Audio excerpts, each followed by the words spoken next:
Welcome friends. In today's video, we'll hear a story, told from the pages of an aged journal. An intimate story, of vivid and personal detail. Do you write down your innermost thoughts? What would you do if that book, containing your most private considerations, was laid bare before another? Today, we'll experience one such tale, and uncover the mental workings of someone whose life has been turned on its head. Before we dive in, please be sure to leave us a like, subscribe to the channel, share the video with a friend, and ring the bell so you never miss a story. Perhaps we'll feature your comment in a future video. I'd like to thank all of our current subscribers. This video is made possible by viewers like you. Now, enjoyed the story. Our Swingset is a gallows now. Does anyone know what really happened to Beckwith, New Hampshire? I know that's a weird question, but I can't find it on Google or anywhere. A few days ago, I was hiking not far from the Sandwich Mountain trailhead off of Route 49 and I found a dingy copy of Goodnight Moon, a flashlight and a journal in a plastic shopping bag near the trail. The book had a sticker inside the cover from the Beckwith Public Library, which doesn't seem to exist. The journal was missing a decent number of pages, but it was in good enough shape to read. So I did my best to type it out, because it's, well, you'll see. I live not too far from where I found the journal, and now, every time I hear the hush of wind through the leaves above it gives me the fucking creeps. November 14th. I will never see another spring of that. I am almost certain, for now. The wind blows and rattles the window panes and I sit beside the wood stove and listen to the crackle of burning logs and wait. David left 3 days ago with the children. I wouldn't have let him if I had had the energy to fight, but I slept through his departure. He knew how little food we had left. I don't blame him for going, but I do blame him for staying gone. And I blame him for taking Isla and Max with him. He knows how dangerous the night has become, almost as dangerous as the day. Isla still thinks there are monsters in the closet, but I know there are monsters out there. And I can't help her. Perhaps these past few weeks cooped up began to wear on him. I know they've worn on me. When Roger was screaming and Theo cried, when he looked to us for help we couldn't give, that was enough to run away from. And the day that David left, I caught him crying beside the drawn curtains of one of our bedroom windows. It seemed like it was probably a sunny day, but David knows better than to look. Initially, I had wondered if it was the first time I had seen him cry. He was always so reserved, always such a strong parent when I wasn't. He's been strong throughout all of this, too. If it weren't for him, Isla and Max would have only seen my fear. It would have been hard for me to convince them alone that the hiding game was actually a game. But now David is gone. My children are gone, and I am left to comfort Theo while his father sweats and moans on a sofa stained with blood. Roger still hasn't said how he lost so much of his leg. He barely says anything at all. But he did say one thing as David dragged him through our door. It wasn't my wife. It wasn't Justine. Theo had cried and David was strong enough for compassion. He told me that the food would last, that it would be enough for all of us. One thing I need most of all right now is his strength to tell the little lies he knows I won't believe. I'm hungry. Theo's stomach growls and I give him my meager portions and smoke instead to stave off the constant nag of slow starvation. I have most of a carton of Parliaments that David took from the booker's place down the street. Maggie smoked. Now she's dead. Lucky me I guess. The day David left, it wasn't the first time he'd cried in front of me. I remembered the first time last night. We had gone to see Gianni Sacchi at the Metropolitan Opera in New York. David said he'd rather go warm a bar stool somewhere instead, but I'd convinced him. It was an aria that did it. A beautiful voice dissolving a strong man in a moment of emotional purity. I can almost hear it now. The doleful melody number. I can hear it. It's one of them. The creatures that look like us. It's singing. Oh mio babino caro, mi pius, a tilde dieris ispello. They know our thoughts. I wonder if they feel my fear. November 15th. day 4 without them. It's started to snow and I hope they're warm. Theo slept with me last night and asked me when his mother was coming back. I just hugged him. That was the only answer I could give. I don't know if I can do this without David. Theo needs someone who can reassure him in a way that I have lost the spirit to even pantomime. When Max was here, the two of them distracted each other. I watched them play in that way that only children can, oblivious to the strain around them. As much as I take heart from David's strength, I think the boys may have given me more. David is optimistic. He jokes and brushes off the ugliness of everything, but when I look closely I can see the hairline cracks of fear in his phi tilde section 8. When the boys laugh there's no subterfuge or patronizing comfort. They're just happy in spite of it all. They might be the only genuine piece of normalcy now. I miss them. I miss Max's weird factoids. I need Isla's little fingers twizzling tangles into my hair. I need them, good or bad or laughing or crying, but here, with me. Not knowing if they're hurt or scared or hungry feels like knowing they're all of those things. But I have to be strong for Theo, someone else's child. How? He's scared, but with Roger's mangled leg wrapped in plastic and gauze, and hidden beneath the blanket, it almost seems like he's just resting. That's what I tell Theo. His dad is sick so he needs to rest. But Roger's getting worse even with David's attempt at cauterization. I light candles to mask the stench of decay and putrid flesh, but when I dress his wound, the smell always makes me gag. I've smelled it before. The smell of a junkie who stops moving and rots in the places rubbed raw by neglect. One day soon he won't look like he's resting anymore. Even a child can recognize the wrongness of a corpse. I need my family. For now I'll write an old prayer and hope he's listening. God, grant me the serenity to accept the things I cannot change, the courage to change the things I can, and the wisdom to know the difference.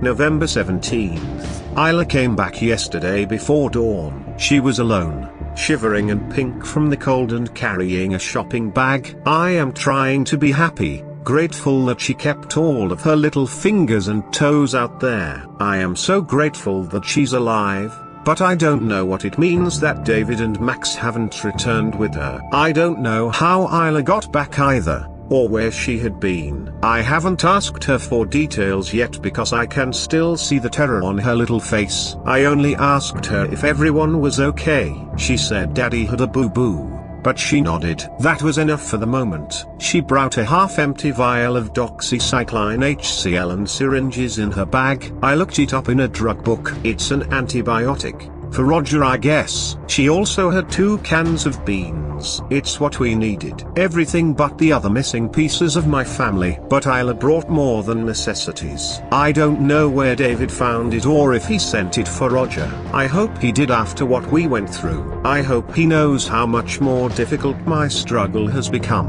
I need him more than ever now, but he's gone somewhere and I can't talk to him. After our meal tonight, we have a little more than 1.5 cans of navy beans, 4 packs of cigarettes, and a balloon of heroin.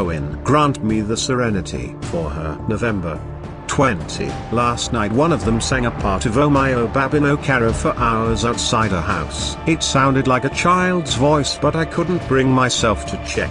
It's too unsettling to find one standing at the window when I open the curtains. The one that sang had a sweet voice, but she sang the same 2 lines over and over. Mi strao e mi tormento. Odio, voroi mora. It translates to I am pining, I am tormented. Oh God, I would want to die. They toy with us and I don't know why. I don't know why we're still alive either when so many others aren't. It's been 9 days since David left with my little boy. There are moments where I forget them and others where I wish I could. I'm a terrible mother, a terrible wife, and I don't know how to tell Theo that his father isn't resting anymore. The antibiotics weren't enough.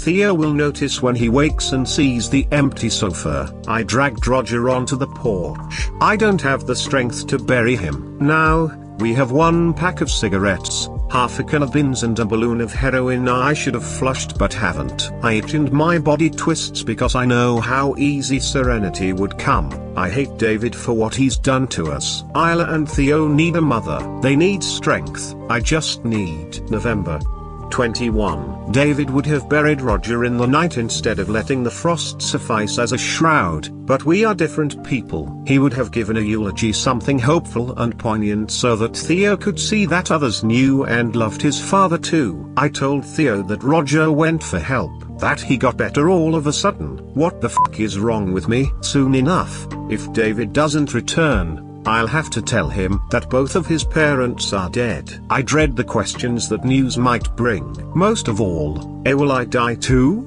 Should I lie to him? As I'm writing this, Theo and Isla are on the floor next to me. Theo's trying to teach Isla how to play Uno as I fill the air with smoke that sometimes makes them cough. I'm down to 9 cigarettes after this one. We won't have food for dinner tonight. And without David or Roger here, I'm the only one responsible.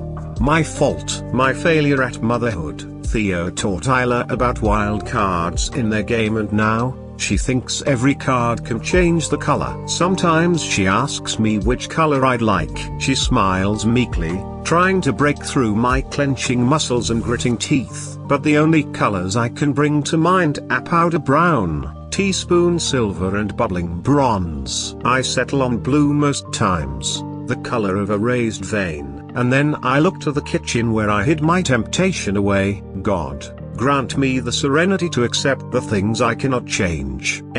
Roger was a good man, a cardiologist, a husband to a wife who rarely griped, and a father to a son who makes my daughter laugh. He collected rocks, geodes and minerals and things that he dug from the earth on vacations. He was intelligent, well-read, but he never made a show of it. He would deflect praise with self-deprecating jokes that almost always fell flat. He knew how to humanize his intellect. He was a neighbor. Tomorrow night I will try to dig a hole for him. Tonight, I'll look for food while the children are asleep. If I don't make it back, I have to make it back. November 23rd. Today is Thanksgiving and I am cooking rice and meat that I found the night before last. We had salted rice for breakfast again. Isla balked at it. She pouted, but Theo seems to understand that rice is all we have. He accepted it and she followed his lead while shying away from me at the table. I suppose I can accept being her bad guy as long as she's eating. Theo continues to smile in spite of everything. A waiter's smile though, dropping the moment he thinks Isla and I aren't looking. It's clever for a 10-year-old. I wonder if he doesn't share his father's smarts. If he knows that his parents are dead. He hasn't said so. He's a good kid. Too good for the meal I'm preparing. But I didn't find much rice. And he and Isla both need protein. I'm out of cigarettes. I need it too. November 26th. Isla is fine. She's fine. She has to be. I saw David last night. He came back, but it wasn't him. They took him, which means Max is D. I don't think I can do this. Isla is hiding and cackling again. She sings the song when they do, but she doesn't know the words, so she just shrieks along. Theo's afraid of her. I had to hide the knives, but she's only 4, my little girl, and I don't know if this is a symptom of something normal or abnormal or worse. I feel so alone. Theo's gotten curious about this journal. I'm not his mother, and I think the strangeness of my presence had started to set in for him. I'll have to tell him soon about Roger. He deserves the truth. But I am struggling to be good and alive at the same time. For now my goodness is wrapped up in fighting the urge to use. My skin crawls and my hands shake and I pace around in a frenzy looking for cigarettes I might have stashed away and forgotten. But I know what will happen if I use. I'll come down from my moment of oblivion and find an open door and an empty house. And it will be my fault. I don't know what the creatures are. What do they want? When does it end? Isla calls the mother hushes. I think she remembers more about her time away with David than she's willing to tell me. She's startled, shrieking again. I just want to help my little girl. but I don't know what to do. I don't know what to do. November 27th, I have been sober for 5 years and 3 months. Isla crashed last night, and after Theo went down I went into the bathroom and tied off a vein. I'm a bad mother, I know that. But I'm still a mother. The front door stayed closed and Isla is still sleeping. Theo is reading Harry Potter, the second one, I think. And for now, I feel okay. Tomorrow I'll feel okay, and the next day after. I don't have enough dope for it to be a problem. I'll be fine. I'm sorry. I shouldn't lie. I got blood on some of my pages yesterday and I couldn't stand the sight of the puckered brown edges, so I ripped them out. It made me think about this book and why I'm still writing all of this. It started with my sponsor years ago. She wanted me to write when I was having hard times with the kids and with life. I guess it became a habit. Eileen would have laughed at that. Now, I wonder if this book will be the part of me that survives. If it is, then I should be honest. One of the exercises Eileen made me do was writing truths. An easy one and a hard one. Addicts lie. The first step to recovery is breaking that down. The lies we tell ourselves, the excuses and the promises left to be fulfilled tomorrow. She told me to be honest, even if it hurts. So here goes. Easy. The moment I saw that gear bag, when I knew what it was, I knew I was going to use. I didn't flush the dope, because I wanted it. Hard.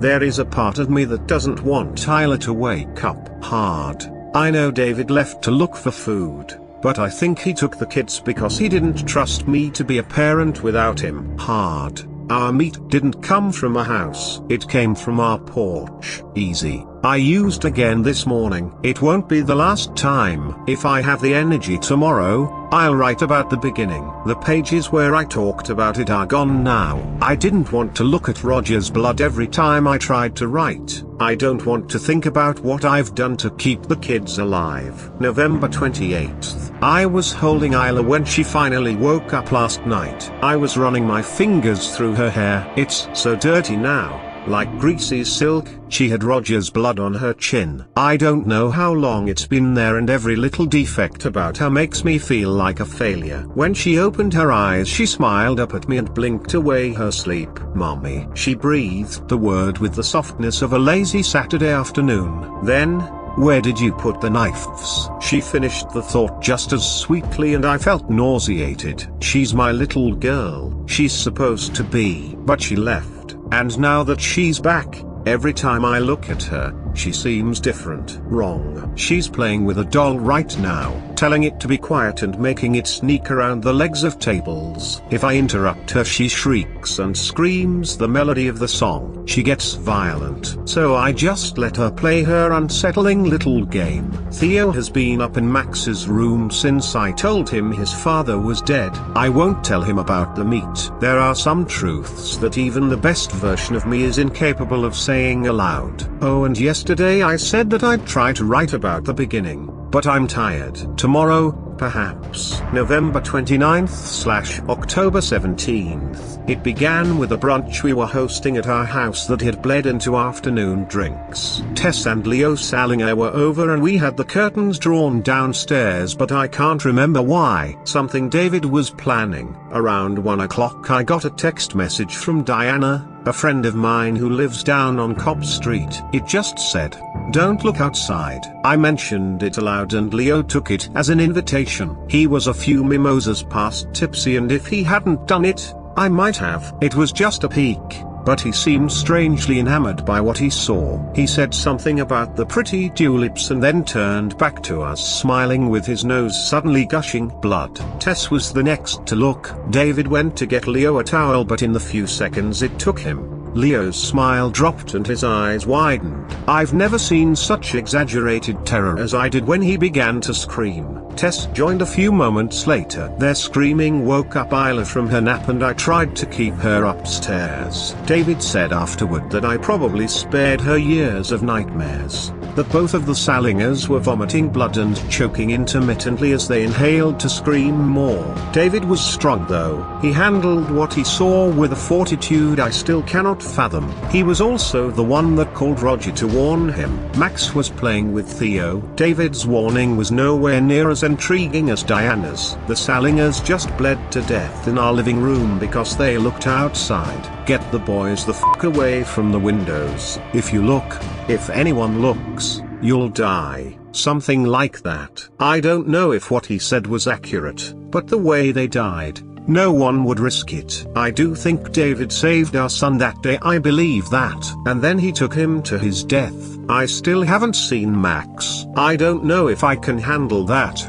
The Hushers were our skins, I think. The first one I saw hadn't put it on correctly. The face was twisted a bit and the eye holes didn't line up with the A's beneath. It was a boy's skin, one not much older than Isla. He seemed familiar, but I don't think he was a child from our neighborhood. Beckwith is a small town, close-knit to the degree that anywhere is these days. It's about 4 miles north of Squam Lake in central New Hampshire, and if my mother can be believed, it was founded in 1860 by a grandfather of mine, several greats back. It's always been a quiet town, nestled away in the white pines and paper birches that run along Drake's Brook near Route 49. We know each other here. It's impossible not to, with a population just shy of 500. So whenever a person dies, we feel it, or we used to. I used to. Now, I've become numb. Also, Isla found the knives. There's a chef's knife missing, and when I asked her about it, she screamed and told me that I should be dead. Now she's reading Goodnight Moon like a perfectly normal child, but Theo is still avoiding us except for when it's time to eat. I can't blame him. We're falling apart, each of us becoming monstrous in our own way. I have 0 cigarettes, 2 cars that stopped working on October 17th and a house that hides us from daylight. I have heroin. I have Isla. I have several pounds of meat and a wood stove on which to cook it. I have life, but it's been so long since I have felt alive. God granted me the wisdom to know the difference, and I hate him for that. December 3. I think I'm going insane. Or I know I am, but I don't know how insane I've gone. How does someone judge such a thing for themselves? The past few days have been difficult. Isla has been hiding and leaving drawings for me to find. They're all the same. Pictures of dead people in a forest and the words "A good night nobody." It's a phrase from Goodnight Moon, one that I've always found unsettling in its ambiguity. But now, I think I've begun to understand it. The night is our time to scavenge. It has been since Justine, Theo's mom, showed up at our front door on the night of October 17th. She made a mistake and looked outside after sundown and didn't bleed or scream like the Salingers had. That's when we began to guess that daylight was dangerous and nighttime was safe. But we were never safe. The Hushers were just watching from the darkness and waiting. When the power died and cell service went down, a group from 2 streets over set out for Waterville Valley. It's a ski resort town nearby. It should have been a short walk, but no one came back. We went through food too quickly. When we began to run low, we realized that some houses, the ones that were empty, didn't have food at all. David suspected people were hoarding, but now, I'm not so sure. 2 nights ago I went to look for food again. For something other than meat I have to warm with my body in order to cut. What I found was a number of hollow homes. They weren't just missing food. They were missing furniture, pictures, walls. The Booker's house was just an open space inside, as though something had taken everything but the external structure. It used to be 2 stories. It used to have hardwood floors, but now there's only emptiness and an expanse of frozen soil. It can't be real, can it? Our home isn't much better. It's far too full in comparison. Too many places for Isla to hide. I am frightened to find her drawings now. Whenever I do, she pops out, screeches, runs at me and slams her fist into my body. It's not a punch, it's a stab. Practice for the day. She decides to try it with the knife. She's my little girl. I used to push her on the swing set in the back until she learned to pump her legs. I used to hold her hand as we walked to the mom and pop's store. I used to love her, but now that love will end with blood. She's one of them. I know she is. Theo knows it too. And we're terrified. But I can't. I won't kill my little girl. So I'll wait for the blade and pray I've got to fix in me when it finally comes. Nobody, grant me the serenity of a quick death, and don't let Theo suffer when I'm gone. December 4. There's nothing in the silence but the beating of your heart, and a fear is just an echo of that rhythm in the dark. The monsters never come around. The closet's far too tight, and we will always be here if you call us in the night. David used to recite that to Isla each night. He recited it to Max before her. He wrote it, a small comfort from a loving father, a strong man who once upon a time wrote poetry for me as well. The Hushers are standing in a circle around the house, dozens of them. I recognize about half of the faces, my neighbors' mothers and fathers and children. People I knew. I don't know what they want, but I finally understand why Isla called them Hushers. They all screamed when I first looked outside, gaping mouths and knitted brows, but the sound that emerged was, hiss. I could hear it through the window, an impossible sound for an open mouth to make. David was among them. His quieting scream twisted in an expression of fear and pain. The strong man I knew is dead, and I am lost in a familiar place with only the memory of a bedtime poem to comfort me. December 6. I have enough heroin in the bag for 3 or 4 more days. It's enough to go to sleep and not wake up, but it doesn't make me brave. And bravery is what I need most of all right now. The bravery to find a vein on Theo so that he won't be alone when I'm gone. I have spent the past week cowering at the voice of my daughter, searching the shadows for movement as I meander a quiet house. At first I didn't want her to have to suffer through all of this, filling her belly with the flesh of a man who held her as a baby, feeling the fear that stalks behind a mother who lives in terror and sorrow. I didn't want to watch her wither from hunger. I didn't want to hold her as she died. But she died weeks ago. She died the same way the rest did, quietly consumed and digested and regurgitated as an avatar of torment. I need that to be the truth. Easy.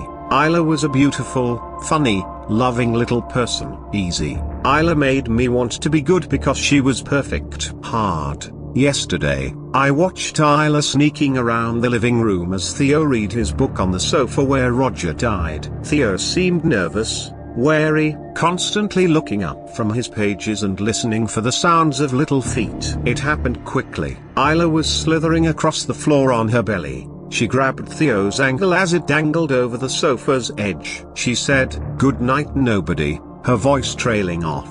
Isla didn't take the knife. Theo did. All I saw was a flash of steel. All I heard was Theo's shriek. I was right there, so close, but fettered by my blanket of lingering numbness. It happened quickly. There was so much blood, and Isla didn't make a sound. She wasn't my daughter. She wasn't my daughter. She wasn't my daughter. She wasn't my daughter. She wasn't. Sometimes I wonder if I am even me. December 7. I had to choose. My heart is break. This will be my final. We are small in a world that lets us believe in our own importance. We clear the land and paint it as a portrait of ourselves and think that we are artists of humanity's potential. We build our houses grand and fill them with prosperous people and coveted icons of our thin vanity. We think that we are united, the pinnacle of God's creations. We are nothing. Tonight it snowed and I fetched a shovel from the garage to bury my daughter's replacement in a shallow grave out back.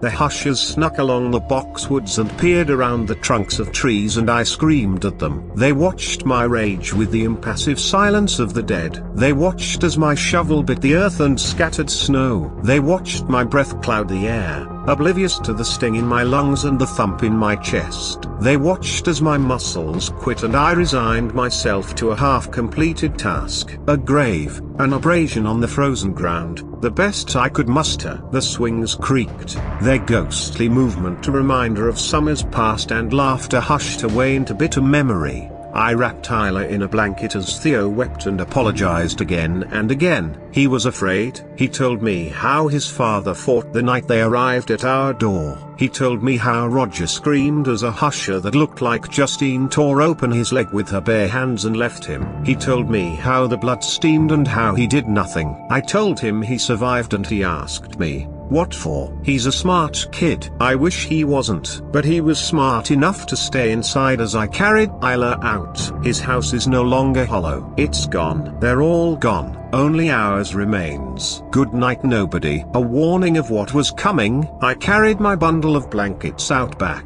The frost crunched beneath my feet. And then I heard it, creaking, gulping and hiss. The body fell from my arms and I ran forward. I was wrong. The hushers didn't borrow the skin of the dead. Their Isla was wrapped in cloth. My Isla kicked and struggled before an audience of watchful quiet eyes. They had cut the ropes of our swing set, looped them, knotted them and left me with a heartbreaking choice. Isla dangled from a makeshift noose, and beside her Max grasped at the loop around his throat. They had kept my children alive so I could choose which would die, and I did choose. I grabbed Isla's legs. I held her up and watched the helpless fear settle into Max's face. I fumbled with the rope around Isla's neck and screamed for Theo to bring the knife. Isla dragged in little breaths and I watched my son stop struggling. Theo came a few moments later, hesitant in wide-eyed terror as the hushers hushed. He was brave though. He brought the knife. I cut her down. The hushing stopped. And as I cut down Max, they all retreated into the trees. Isla was alive. I made a choice, and Max's body lay still as I pressed his chest and begged a god of false serenity for a miracle that didn't come. There is no god in this place, and if there is, we are too quiet now for him to hear us. I chose to survive for my family and I chose to survive because survival is written in our bones. But I chose wrong. I chose my little girl because I had killed her in my mind a dozen times and saving her felt like redemption. But I chose wrong. I held her and she stared into my eyes and spoke. So long ago the forest wept, you swung the axe, our kin you kept, upon our graves, your saplings slept. But now we have odd you, and the forest grows anew. It wasn't her voice. The Isla I saved was one of them. I chose wrong. Their Isla stood, sneered and opened its mouth once more. Good night nobody. They know our thoughts. They know what will hurt, what pain a needle in a vein cannot erase. They know because they were here before us. They have seen us build and live our short little lives. They are the forest's vengeance, I think, a falling tree to crush the man that swings the axe. According to my mother, my ancestor was such a man. Perhaps I have just inherited a grudge that slowly grew and witnessed our lack of remorse. They know us. All I know now are hard truths. Hard. I was so wrong about everything. I found a blood-stained note in Max's pocket written in David's hand. Maxie, keep your sister safe. Get her home. Make sure your mom gets the bag. You've been so brave these past few days, but now you need to be brave for your family. Remember what I've taught you and Isla. Keep quiet. Make sure the hushers don't see you. If you hear your sister scream, help. When you're scared, hide. When you're not, stab quickly and run fast. The little bag with the zipper is for mummy, but don't give it to her unless you end up outside and the sun is coming. It's medicine and she knows how to use it, but she'll lose it if it's not an emergency. And don't come looking for me. Don't. I'll find my way back when I get better. I love you, kiddo. I love all of you so much. But you need to be brave and you need to be strong, for me, and for them. Dad. December 8.